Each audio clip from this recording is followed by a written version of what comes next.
Hello दोस्तों, welcome to global news reporting. मैं फिर से आपके सामने एक बार हाजिर हूँ कुछ नई न्यूज़ लेकर, कुछ ऐसी इन्फॉर्मेशन के साथ जो कि आप तक मीडिया नहीं पहुँचाता है। देखिए, आप सब लोग जानते हैं कि किस तरीके से वाइल्ड फायर दुनिया भर में फैली हुई है, और जब ज़्यादा गर्मी पड़ती है तो वो ऐसी आग लगती है कि पूरे जंगल के जंगल जला के राख कर देती है। ऑस्ट्रेलिया का सिनेरियो आपने देखा ही था।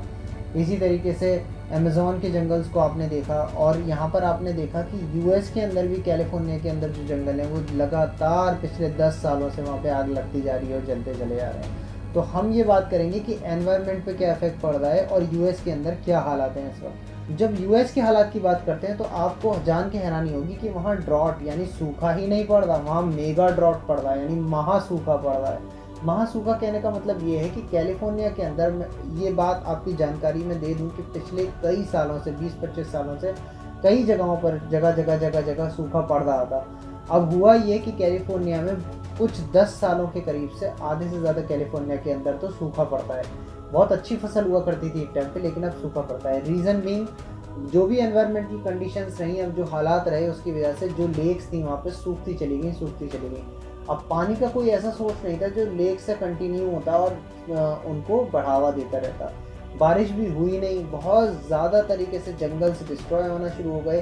ये फायर ने और ज़्यादा जले पे नमक छिड़का और ड्रॉट इतना ज़्यादा बढ़ गया कि अब आकर मेगा ड्रॉट का नाम दे दिया गया है। कैलिफोर्निया का नाम मैं आपको बता दूं, देखिए अमेरिका, एक टॉपिक में एक वीडियो आपको ज़रूर दूंगा जिसमें मैं आपको ये बताऊंगा कि जैसे यहाँ पर इंडिया में लोग बैंक्रप्सी के लिए अप्लाई करते हैं, ऐसे ही अमेरिका के अंदर पूरी के पूरे प्रोविंसेस जो हैं अमेरिका के, जैसे कैलिफोर्निया हो गया और भी डेट्रियट वगैरह हो गए, इन्होंने खुद ने, सब ने जो है अप्लाई किया था कि हमारी जो म्यूनिसिपैलिटी होती है, यानी वही अगर अपने आप को घोषित कर दे कि हम बैंक्रप्ट हो गए तो पूरी जो वो स्टेट है, जो प्रोविंस है, उसको बैंक्रप्ट माना जाता है। तो अप्लाई करा था बैंक्रप्सी के लिए, बल्कि बैंक्रप्ट अपने आप को घोषित किया था। फिर सुप्रीम कोर्ट ने जो भी करा, मैं उसके बारे में आपको डिटेल दे सकता हूँ अगर आप चाहेंगे, और अगर आप चाहते हैं कि मैं उसके बारे में आपको डिटेल दूँ तो आप मुझे कमेंट ज़रूर करें। उस पर मैं वीडियो ज़रूर आपको विद इन अ मंथ और 2 आपको वो वीडियो यहाँ पर मिलेगी, वो पूरी इन्फॉर्मेशन मिलेगी। और डेली अपडेट्स तो मिडिल ईस्ट के मैं आपको दे ही रहा हूँ, तो आप मेरे चैनल को देखते रहें, सब्सक्राइब करें, लाइक करें।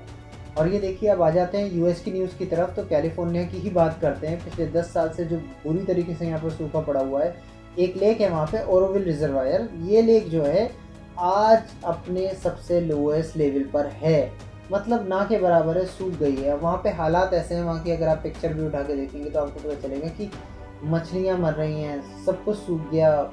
पानी का लेवल डाउन होने की वजह से सारे जो सी एनिमल्स हैं वो मरते चले जा रहे हैं। अब ये अगर हम बात करें फायर्स की और फ्लेम्स की, तो यहाँ पर आपको मैं बता दूँ 1 मिलियन एकड़ से ज़्यादा जो फॉरेस्ट है वो ख़त्म हो चुका है वहाँ पर। यानी अगर आप उनके टर्म्स में बात करें तो 404,000 हेक्टेयर्स का जो एरिया है वो ख़त्म हो चुका है पूरे यूएस के अंदर अभी तक। यानी 1 मिलियन हेक्टेयर बहुत होता है पूरे यूएस के अंदर, इतना एरिया सिर्फ वाइल्ड फायर्स की वजह से ख़त्म हुआ है, जिसमें कि सबसे ज़्यादा जो शेयर आता है वो कैलिफोर्निया का आता है।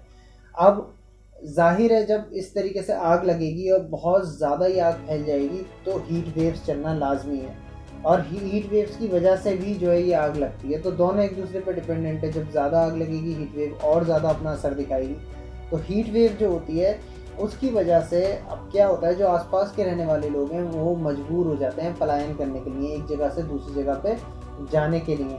वहाँ से अपनी जगहों को छोड़कर बहुत सारे लोग, बहुत सारे गांव, बहुत सारे टाउन्स खाली कर करके अपनी जगहों से डिस्प्लेस हो गए और दूसरी जगहों पे उन्हें जाना पड़ा। अब हुआ क्या, जो लोग बचे भी थोड़ी दूर दराज इलाकों में, जिनके घर थे, जो मजबूरी से नहीं जा सकते थे, अब वहाँ पर क्या हुआ कि लोगों ने एसी लगाना शुरू कर दिया, जिसके बिना सर्वाइवल ही नहीं था, क्योंकि हीट वेव्स बहुत ज़्यादा इतनी गर्म होती हैं कि बिना एसी के आप सर्वाइव नहीं कर सकते। अब एसी जब उन्होंने लगाया तो इतने ज़्यादा एसी पूरे पूरे टाउन, पूरे पूरे विलेजेस और पूरे पूरे सिटीज़ में लग गए कि वहाँ पर पावर ग्रिड फेल होने लगी। अब पावर ग्रिड फेल हो जाती है यूएस में, जनरली लोग कहते हैं लाइट नहीं आती, लेकिन गाँवों में, टाउन्स में उनका वही हाल है, वहाँ पे आराम बहुत ज़्यादा लाइट जाती है। और अब वहाँ पे पावर ग्रिड फेल होने की वजह से शहरों की लाइट भी सप्लाई करना बहुत मुश्किल हो गया।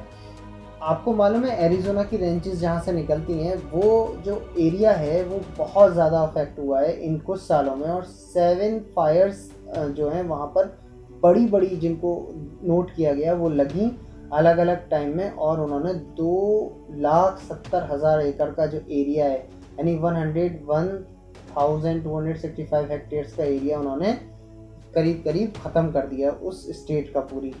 तो एक जो बहुत बड़ी आग लगी थी वहाँ पर, जिसको टेलीग्राफ फायर कहा जाता है, तो वहाँ पर वो जंगलों में लगी थी और बहुत बड़े एरिया में फैल गई थी। तो एरिज़ोना जो 4 जून 2021 में उसका एरिज़ोना का 72% एरिया उसका वो जल के ख़त्म हो गया था।